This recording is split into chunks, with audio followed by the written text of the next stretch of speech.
जय सद्गुरू सर्वांना। तर सकाळचे 9 वाजले आहे आणि मी स्वयंपाकापासूनच व्हिडिओची सुरुवात केली आहे।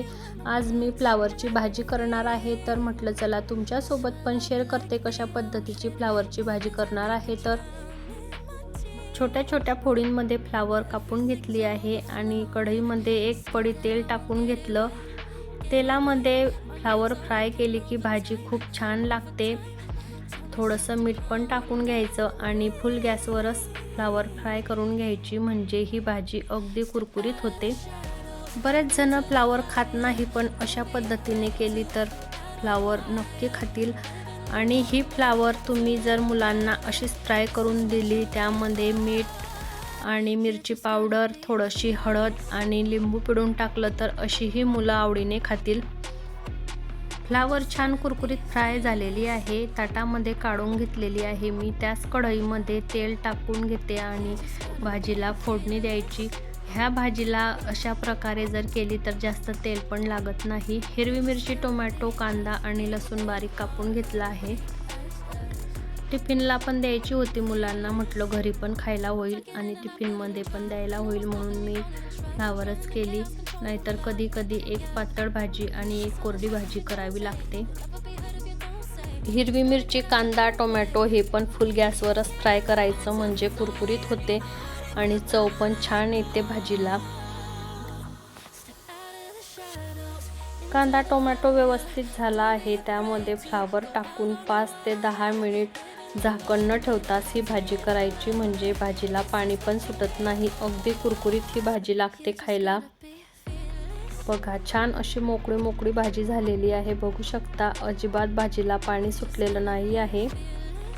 छान होते ही भाजी अशा प्रकारे।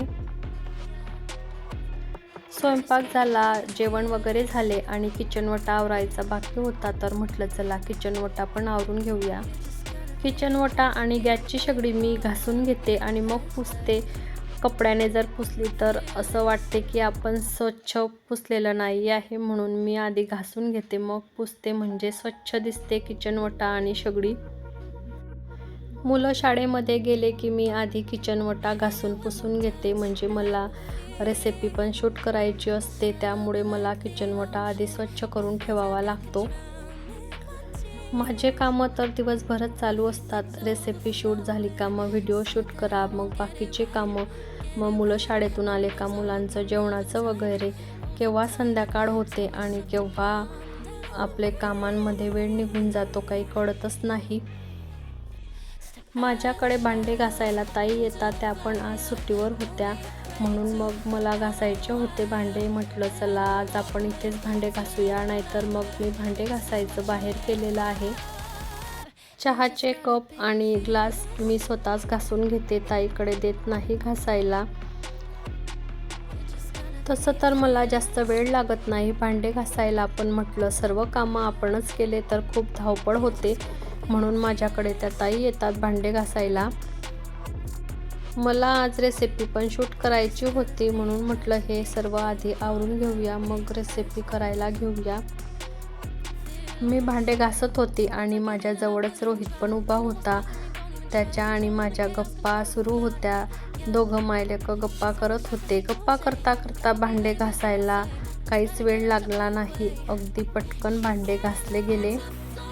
आज रविवार होता, रोहित बैठकला गेला होता आणि मग बैठकमध्ये काय बोध निघाले तो मला सांगत होता। तो न चुकता दर रविवारी बैठकला जातो, त्याला खूप आवड आहे बैठकची। आमच्या घराजवळून अगदी 1-2 मिनिटावरच बैठक भरते। मी तुम्हाला आधीच्या व्हिडिओमध्ये दाखवलं होतं रोहित बैठकला कुठे जातो, तर रोहित जिथे बैठकला जातो तिथे आमची पण बैठक भरायची, पण कोरोना काळामध्ये घराजवळच्या सर्व बैठकी बंद झाल्या आहे आणि तिथे बाल बैठकच भरते, म्हणून आम्हाला गावामध्ये जावं लागते। सर्व भांडी घासून झाले आणि किचन वटा पण पुसून घेतला आहे मी, आणि आता बेसिंग वगैरे सर्व साफ करून घेते। भांड्यांचं सर्व खरगटं पाणी काढून घेतलं तर भांडी घासायला जास्त वेळ पण लागत नाही। बेसिंगमध्ये जाळी ठेवलेली आहे, त्यामुळे थोडंफार जर खरगटं असलं तर त्या जाळीमध्येच अडकते, पाईपात जात नाही। आपण कितीही म्हटलं की बेसिंगमध्ये खरकट जाणार नाही, तरी पण ते थोडंफार का होईना जातेच. आपण कणिकचे हात वगैरे धुतो आणि साबणाचं पण चिकटपणा असल्यामुळे ते खूप पाईप जाम होतात. तर अशा प्रकारे जाळी ठेवली तर कणिकचे हात जरी धुतले तरी त्या जाळीमध्येच अडकते, म्हणून अशा प्रकारे जाळी ठेवायची. किचन ओटा पण स्वच्छ करून घेतला आहे आणि भांडी पण घासून झाली आहे. किचन ओटा किती क्लीन दिसत आहे. आपण जर किचन ओटा स्वच्छ ठेवला तर आपलं स्वयंपाकामध्ये पण लक्ष लागते. संध्याकाळची वेळ झाली होती आणि आम्ही कोथिंबीर निवडायला बसल्या होत्या सासूसुना. आहोंनी भरपूर असा कोथिंबीर आणला होता. पावसाळा आहे म्हटलं, जुड्या तशाच ठेवून दिल्या तर कोथिंबीर खराब होईल आणि कोथिंबीर जास्त होता, म्हणून आमचं चालू होतं की आज कोथिंबीर वड्या करायच्या. कोथिंबीर निवडून झाला आणि मुलांना चायनीज खायचं होतं, मग मुलांनी चायनीज आणलं. चायनीज खाणं तर आपल्या शरीरासाठी चांगलं नाही आहे, पण आपण कुठे रोज खातो. 2-3 महिन्यातून एक वेळा आणलं तर काही हरकत नाही. मुलांना तर रोज रोज भाजीपोळी खाण्याचा कंटाळा येतो, मग त्यांना असं काही दिलं की ते अगदी पोट भरून खातात.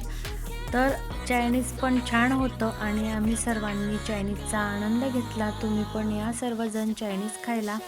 कसा वाटला मग तुम्हाला आजचा व्हिडिओ आवडला असेल तर चॅनलला लाईक करा, शेअर करा आणि ज्यांनी सबस्क्राईब केलं नसेल त्यांनी सबस्क्राईब पण करून घ्या. भेटूया पुढच्या व्हिडिओमध्ये. तोपर्यंत धन्यवाद.